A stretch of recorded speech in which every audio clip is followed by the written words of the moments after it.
Is End of an Era a performative victory lap? Let's talk about it.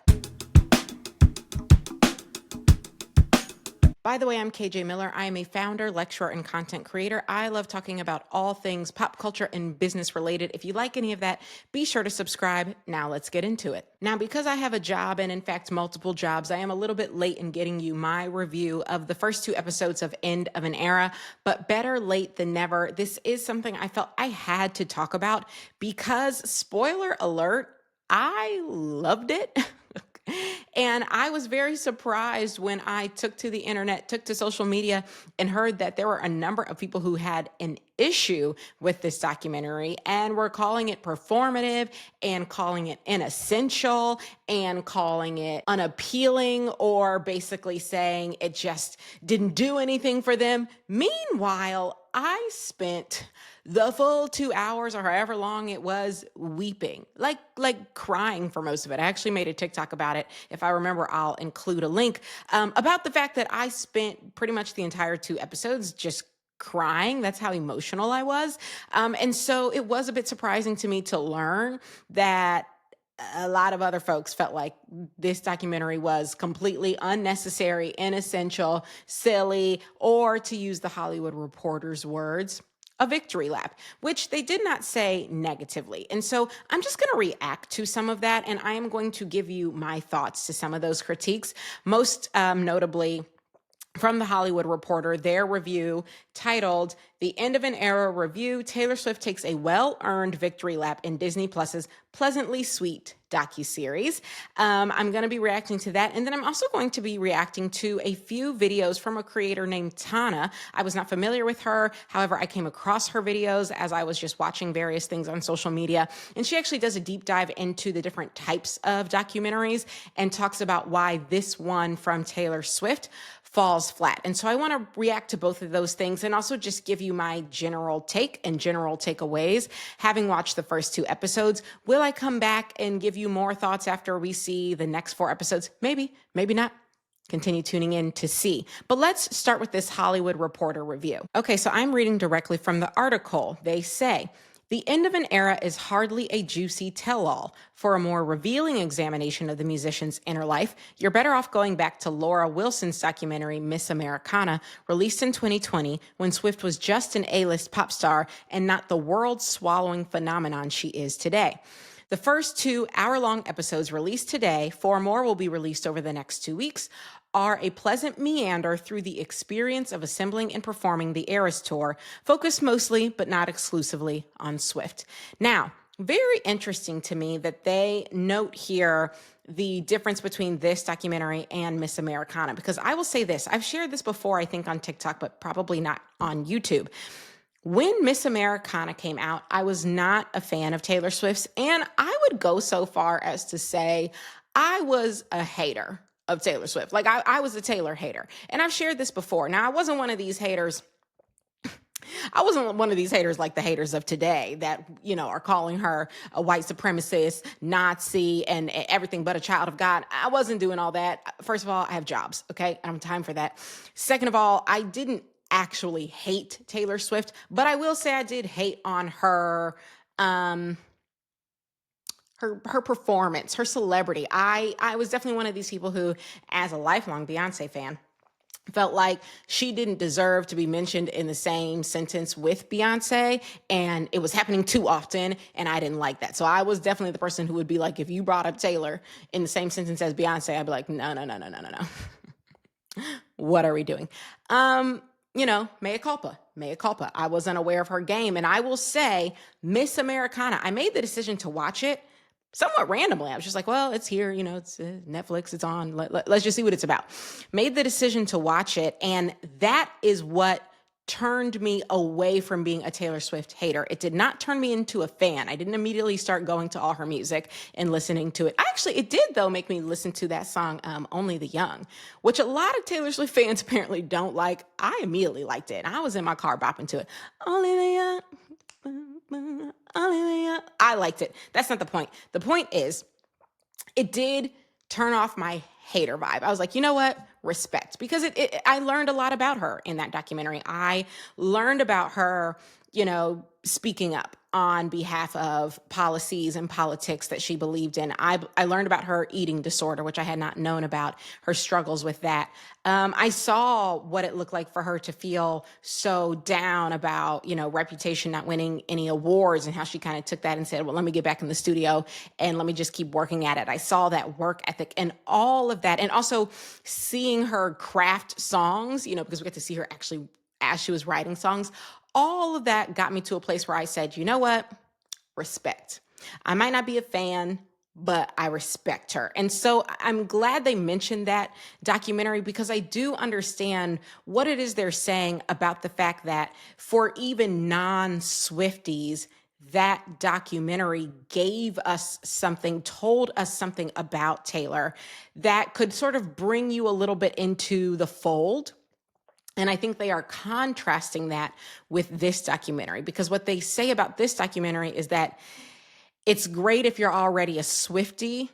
If you're not, it's not going to do much for you. In fact, let me read how they put it. They write, the docu-series feels almost too chill in contrast to the ecstatic energy of the tour itself. There are many shots of fans filling into stadiums or cry screaming their favorite lyrics from the front row, interviews with Swift's musicians and dancers who marvel at how impressed with each other's work ethic they are and what a wonderful experience this has been, and most amusingly, peeks inside the cleaning cart Swift famously used to hide while getting transported around various stadiums. It's all very sweet and, unless you're a really avid Swiftie, inessential.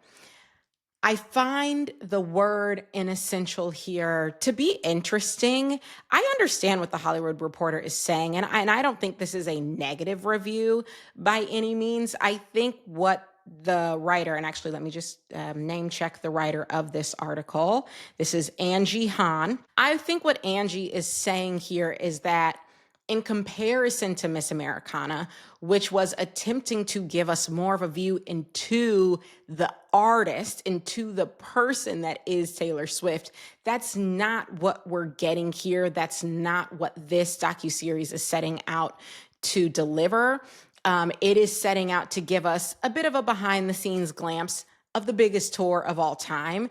And so what makes it feel essential, like essential viewing, is if you're really invested in the biggest tour of all time because you already love Taylor Swift. If you're not already invested in Eras Tour, in the concept of Eras and the concept of Taylor, the musician, then this isn't going to feel like essential viewing because we're not learning as much about her as we did, for example, in Miss Americana. And I guess I feel it is interesting because when I viewed Miss Americana, I wasn't a fan. Now viewing this docuseries, I am a fan. So I am existing in two different places. But I will also just say, it seems to me that the documentary is attempting to do a very different thing. And even if I weren't a fan, I would be coming in expecting that this would be giving me a behind the scenes look at the tour, not a deep dive into Taylor the person, because that is how it was marketed. It is literally called the end of an era, as in the end of the Eras tour, the last several weeks of the tour. So Miss Americana was marketed completely differently about the musician. This was not. And so, yes, it is giving us a different thing, but that's what it told us it was going to do. And so whether you're a fan or not, I feel like you'd only really be coming into this venture with the expectation that we were going to get a behind the scenes glimpse of the tour, an understanding of what are the things that went on with the tour, with the crew, with the dancers, with the choreographers. What are all of those sorts of things? Not a deep dive glimpse into Taylor, the person, which is why when we have been getting these glimpses, these more personal glimpses, it's felt like a real bonus and has felt very exciting to me. Exciting might not be the right word. Obviously, some of the more personal pieces we're getting are her feelings around the terrorist attacks. That's not exciting. That's deeply, deeply sad. But I will say that moment in particular, when we are watching her talk about the terrorist attack that happened, talk about the children who were killed in that attack, and then break down, start crying, and then say, this is what I'm not going to do when I meet the families. I'm not going to do this. That moment, hit me because I can relate. Let me not try and make it sound like I'm saying me and Taylor are on the same page, doing the same things. We're not, but I can relate to being the leader and not being able to bring my feelings to my team, to the people relying on me, having to have those feelings in private before I get to the place where I'm speaking with my team, speaking with, the people I lead. You do have to sort of shelve that and compartmentalize that. And seeing her acknowledge that, I thought was really powerful. And the truth of the matter is, she's not the same person as she was when she was filming Miss Americana, which I assume was filmed in like 2019, right?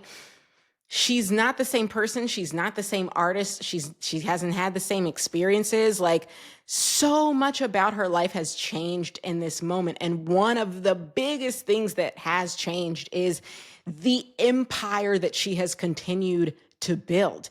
She was a leader before. She was a boss in Miss Americana. She was, millions and millions and millions of dollars worth millionaire. She wasn't a billionaire. She is a different person.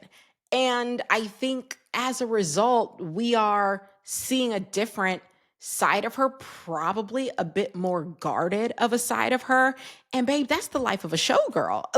Like honestly, so much of what those glimpses we did get, what they gave me is life of a showgirl, and not just any showgirl, but the biggest showgirl on the planet. Like, no, you're not going to get the same thing you got from me in 2020. I don't have it to give. I literally have had to harden up, wisen up. I now employ 5 times the number of people. I now have people enacting terrorist attacks in my name against people who are gathering because they love me. I'm not the same person, and so you don't get the same person, right? But I am someone who is doing everything I can to put on a fucking phenomenal show for 2 years straight. And I do want to give you a glimpse into what it takes, not just for me, but from my crew. So this is a different documentary necessarily. So she is a different person, but it's not inessential. I don't know. Like, I don't think they were using that word super derogatorily, I think is the word.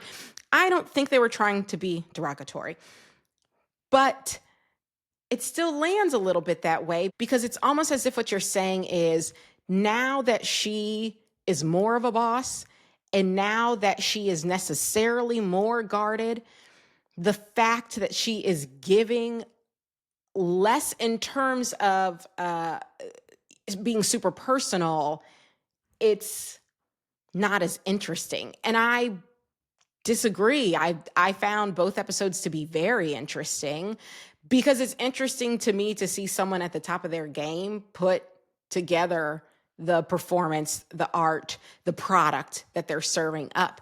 That is interesting to me. It's interesting to me. I mean, that scene with Ed Sheeran, interesting to see, 20 minutes or whatever it was before showtime, we're going to come in and we're going to play some chords and we're going to get it together.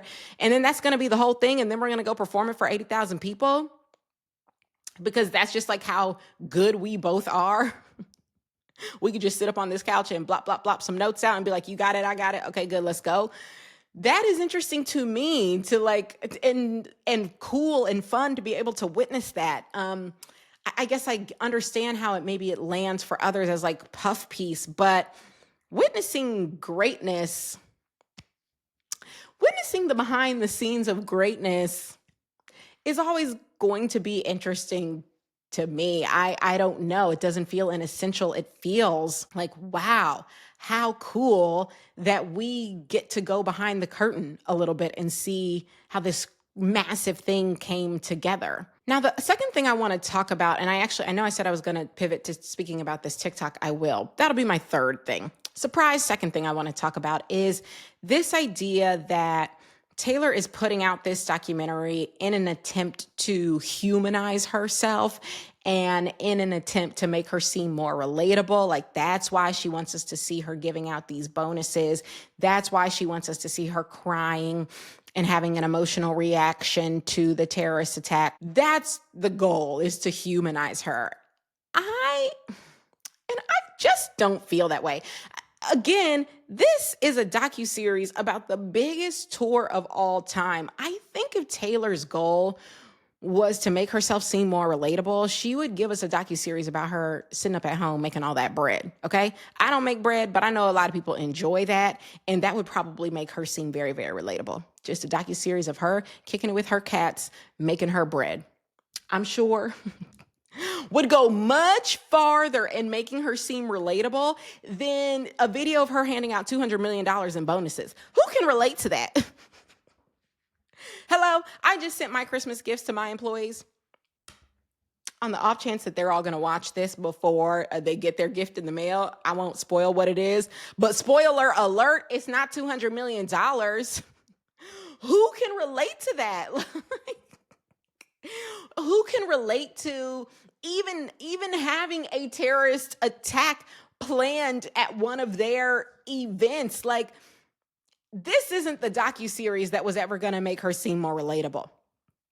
A docu-series about the biggest tour of all time. So I just disagree with the notion that that is the goal. Of the things we could watch Taylor do, actively put together the biggest grossing tour of all time isn't going to be the thing that's going to make me think, oh, Taylor is just like me. Huh?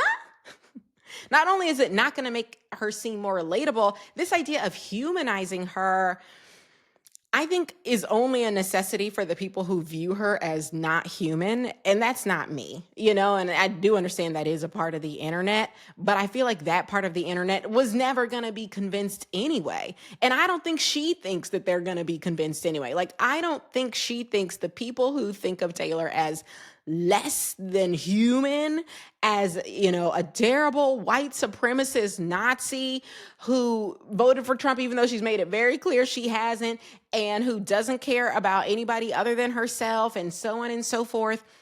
I don't think she thinks this docuseries is going to be what flips that switch for them. So I just take issue with the idea that that is the goal. I think the goal really and truly is to give her fans and anyone else who's interested in seeing what it looks like when you lift up the curtain a bit and take a look behind and see what it takes to pull something of this magnitude together. And I think there are a lot of people, even people who aren't fans, who might be interested in that, the same way you might be interested in, like seeing the director's cut, or just taking a masterclass from someone who's really good at a thing, like because you just want to learn how that thing is done. That to me feels like the goal, not necessarily humanizing her. I'm not saying like none of the moments were meant to. Yes, there are emotional moments. She's aware of those. And I'm sure the directors are too. They want people to walk away feeling good about Taylor Swift. No one financing this film wants people to walk away feeling bad about Taylor. So obviously that's a part of it. I'm just saying it seems silly to me, this idea that the whole goal was to make us all walk away and feel like Taylor is so much more relatable and so much more human. Like, frankly, she's just doing shit that most of us will never, ever, ever, ever do in this films or in this docuseries. So I just, that doesn't seem like the goal to me. Finally, like I said, I do want to talk a little bit about this TikTok I came across. The creator's name is Tana. Her handle is @TanaObeys. And she did a 2-part video about the docuseries. I want to talk about part 2 because this is where she goes into the different types of documentaries. And she lists 6 different types, 2 of which are observational and performative. Observational, I think, are the ones that a lot of us are familiar with, where, you have people coming in and really just the filmmakers coming in, grabbing the footage and not really trying to create a narrative as they're filming. They're just getting all the raw footage and then later sort of piecing it together to tell a story, but it's all coming from the raw footage, like the story making of it, versus performative, where the subject and the filmmakers are really kind of going in deciding what is it that we want people to see. Let's grab that and then let's continue to craft it in post, right?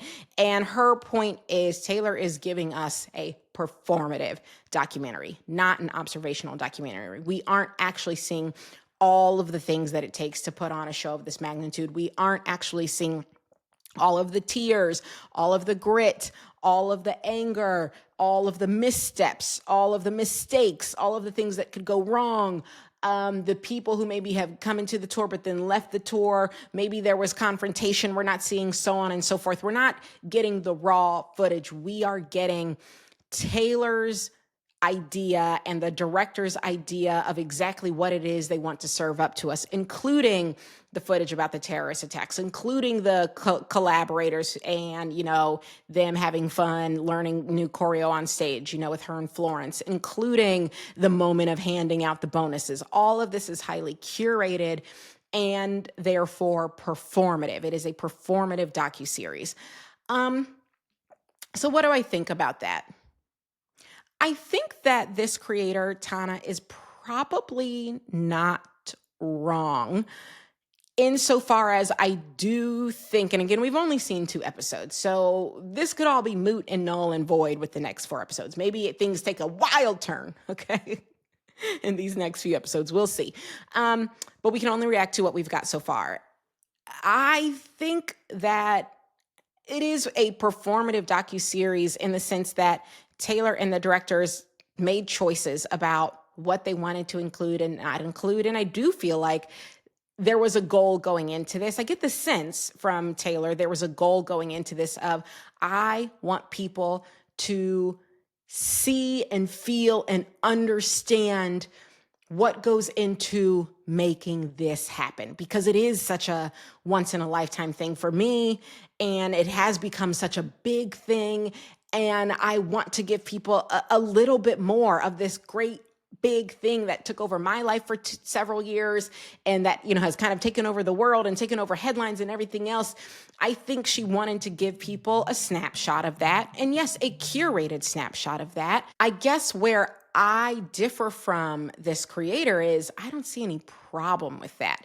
Because again, I feel like that is what she set out to do. That is what was marketed to us. She delivered on what she told us she was going to give us. It'd be different if the marketing gave us the sense that we were going to get some gritty, juicy tell-all about all the drama of Eras Tour. But it never gave that.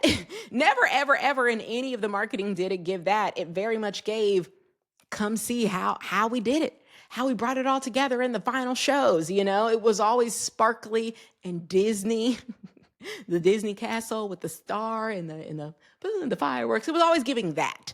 And so I don't think this creator is wrong about it being a more performative docu-series, although I do think obviously it's got the observational elements. I just don't think there's anything wrong with that because I think that is what she set out to do. And we are still getting, in my opinion, really sweet moments, some unexpected moments, very touching moments. I just think so far it is succeeding in what it set out to do. And the fact that other people wanted it to do something different than what it's doing, or wanted it to do what her prior documentary did, it's like, well, those are your desires and your expectations, and you're certainly allowed to have them. But I don't know if we can judge the success of the docuseries on what you wanted it to be, right? Because it seems to me she's delivered on what she told us she was going to give us and what she did want to give us. And in a way that so far has been very entertaining. And I think sometimes with Taylor, and this is true, I think with any artist, we get so stuck on what is it that I wanted to get out of this that you miss out on the fun of, well, but what is it that was actually delivered? And I, for one, need all the fun I can get. And so I am having fun watching this docuseries. I am having fun getting the behind the scenes glimpse. I'm having fun watching her kick it with Ed Sheeran and them. I'm having fun. And I think that's what she meant to deliver. And I think she succeeded. But what do you think? Let me know in the comments. As always, if you like this sort of content, be sure to subscribe, and I'll see you next time.